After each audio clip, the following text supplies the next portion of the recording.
சக்கரவர்த்தி, எங்களை மன்னிச்சிருங்க. உங்களுக்கும் எனக்கும் நிறைய சண்டை நடந்திருக்கு. நமக்குள்ள நிறைய வருத்தங்கள் இருந்திருக்கு.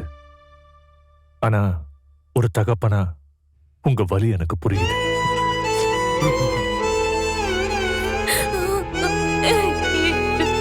எந்த ஒரு தகப்பனாலையும் தன் மகளுக்கு இப்படி ஒரு அசம்பாவிதம் நடந்ததை ஏத்துக்கவே முடியாது. எங்க மேல எந்த தப்பும் இல்லைன்னாலும் நாங்க எல்லாருமே மன்னிப்பு கேட்க வேண்டிய இடத்துலதான் இருக்கோம். ஏன்னா உங்க பொண்ணு உங்களை வேணான தூக்கி போட்டு எங்களை நம்பி வந்திருக்கா.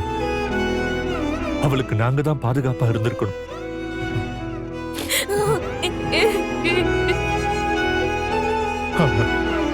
எங்களோட கெட்ட நேரம் இந்த மாதிரி நடந்துருச்சு. அவ யார்? அவன் என் பொண்ணை இந்த நிலைமைக்கு ஆளாக்குற அந்த பொறுக்கி யாரு? எங்க இருக்கான்?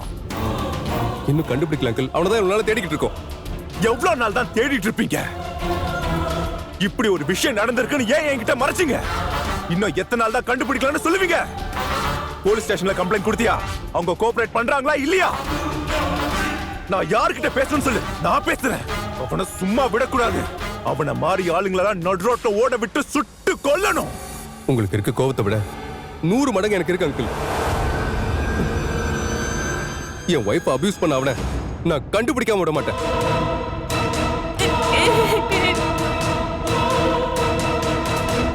என் உயிரை பணைய வச்சாவது அவனை கண்டிப்பா கண்டுபிடிப்பேன். நீங்க நினைக்கிறத விட நான் அவனுக்கு பெரிய தண்டனை வாங்கி கொடுப்பேன்.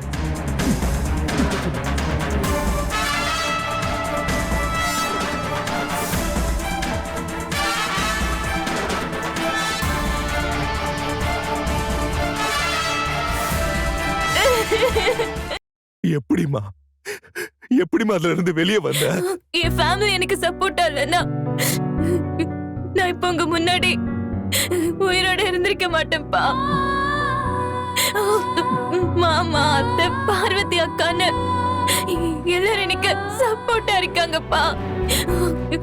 அவங்க இல்லைன்னா என்னால இதுல இருந்து ரெக்கவரி ஆயிருக்க முடியாது.